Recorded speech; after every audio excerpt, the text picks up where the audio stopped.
Safari ilianza mwaka 2014 wakati Jukwaa la Mabadiliko ya Tabia Nchi Forum CC lilipoandaa na kutekeleza kwa mafanikio makubwa kongamano la kwanza la kitaifa la mabadiliko ya tabia nchi, yani National Climate Change Symposium.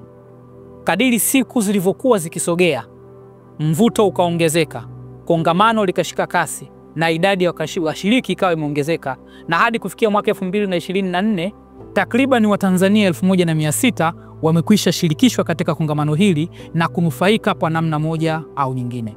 Mwaka huu 2025 tunatekeleza kongamano la 9 litakalohusisha mijadala, midahalo, mawasilisho ya tafiti yani research, na maonyesho ya bidhaa, teknolojia, bunifu na huduma mbalimbali zinazochangia katika kujenga uhimilivu dhidi ya athari za mabadiliko ya tabia ya nchi.